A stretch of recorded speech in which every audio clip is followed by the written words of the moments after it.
Morning today we are going to discuss decomposition. Decomposition होता क्या है? डिकम्पोजिशन एक ऐसी मेथड है जिसमें हम हमारी लार्ज टेबल को, हमारे लार्ज रिलेशन को स्मॉल टेबल में, स्मॉल रिलेशन में ब्रेकअप करते हैं, तोड़ते हैं for reducing redundancy and maintain consistency. हम रिडंडेंसी को रिड्यूस करना चाहते हैं और कंसिस्टेंसी को मेंटेन करना चाहते हैं, तो हम बड़ी से बड़ी टेबल को छोटी से छोटी टेबल में तोड़ने की कोशिश करते हैं। और इससे क्या होगा कि जो हमारी इंसर्शन में और डिलीशन में और अपडेशन में एनोमली आती हैं वो कम हो जाती हैं। क्या हो जाती है? इंसर्शन में, डिलीशन में और अपडेशन में जो एनोमली आती हैं वो कम हो जाती हैं। डिकम्पोजिशन बेसिकली दो टाइप का होता है, लॉसलेस डिकम्पोजिशन और एक लॉसी डिकम्पोजिशन। अब ये जो डिकम्पोजिशन है, लॉसी लेस डिकम्पोजिशन, इसको हम एग्जाम्पल के थ्रू देखते हैं और फिर उसके बाद लॉसी डिकम्पोजिशन को एग्जाम्पल के थ्रू देखते हैं। हम ऊपर आ सकते हैं और देख सकते हैं कि स्टूडेंट फैकल्टी की एक रिलेशन है जिसके अंदर S I D, S name, C I D, C name, F name, F I D, salary, ये सारे एट्रीब्यूट है। स्टूडेंट की I D, student name, course I D, course name, faculty I D, salary name, उसके अंदर ये हमारी सारी values दे रखी हैं। अगर हम देखें तो ये एस आई डी किस किस को डिटरमाइन कर रहा है? S name, C I D, C name, F I D, salary सभी को डिटरमाइन करता है।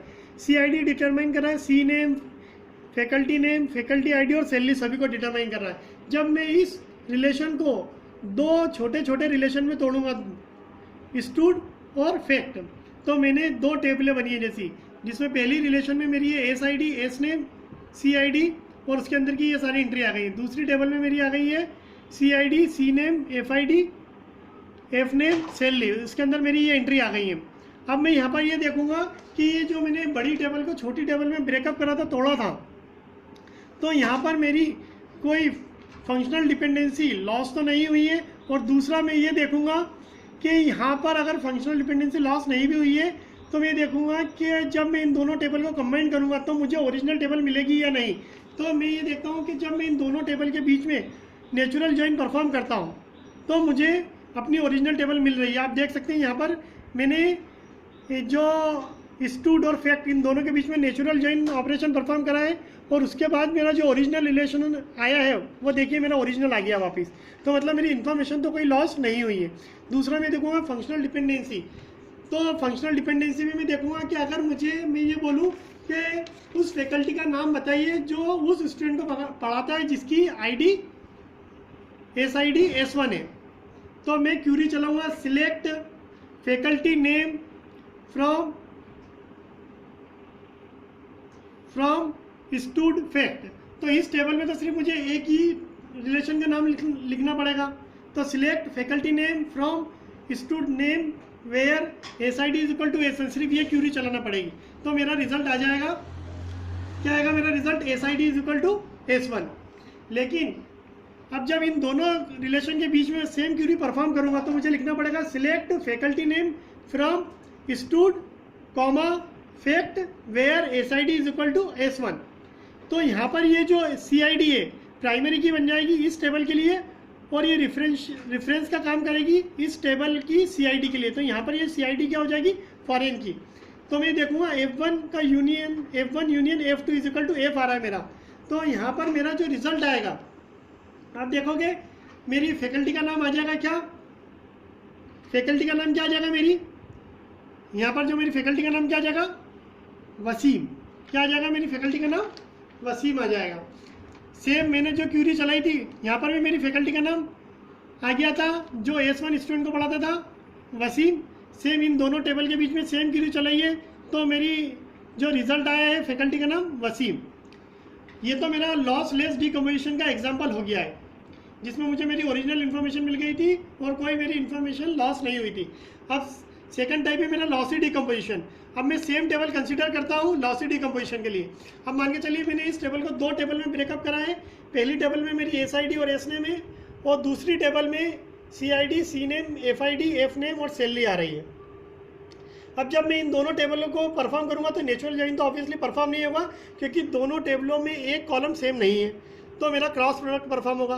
तो आप देखेंगे मेरे को ये एक टेबल मिलेगी जिसमें बहुत सारी स्पीरियस टपल हो गई हैं, बहुत सारी अननेसेसरी एंट्री आ गई हैं। तो ये मेरा जो डिकम्पोजिशन होगा कौन सा होगा? लॉसी डिकम्पोजिशन, क्योंकि मेरी जो इन्फॉर्मेशन चाहता हूँ मुझे वो नहीं मिलेगी और यहाँ पर मेरी जो फंक्शनल डिपेंडेंसी है वो भी लॉस हो गई है। आप देखेंगे दोनों के बीच में कोई फंक्शनल डिपेंडेंसी मिल ही नहीं रही है। अगर मैं बोलूँ कि मुझे उस फैकल्टी का नाम बताइए जिसने S1 जिस स्टूडेंट की मुझे उस फैकल्टी का नाम चाहिए जो उस स्टूडेंट को पढ़ाता है जिसकी SID S1 है, तो ऑब्वियसली मुझे यहाँ पर दोनों के बीच में कॉम्बिनेशन बन ही नहीं रहा, दोनों में कोई कॉमन एट्रीब्यूट है ही नहीं, तो मैं फैकल्टी का नाम पता ही नहीं कर पाऊँगा। तो यहाँ पर मेरी जो क्यूरी भी परफॉर्म नहीं हो पा रही है।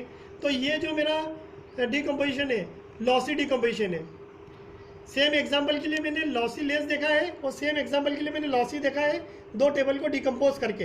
तो यहाँ अगर मुझे उस फैकल्टी का नाम चाहिए जो उस स्टूडेंट को पढ़ाता है जिसकी SID S1 है, तो ऑब्वियसली मुझे रिजल्ट नहीं मिलेगा क्यूरी के थ्रू। तो ये लॉसी डिकम्पोजिशन हो गया है। तो डिकम्पोजिशन लॉसी कब होता है? जब हमारी जो फंक्शनल डिपेंडेंसी है या तो वो लॉस होती है या हमें क्यूरी में वो रिजल्ट नहीं मिलता है जो हमें चाहिए। और अगर हमारी डिपेंडेंसी प्रिजर्व नहीं है तो हमारी क्यूरी प्रोसेसिंग में हमारे को वो आंसर नहीं मिलेगा। तो इस चीज़ का हमें ध्यान रखना है।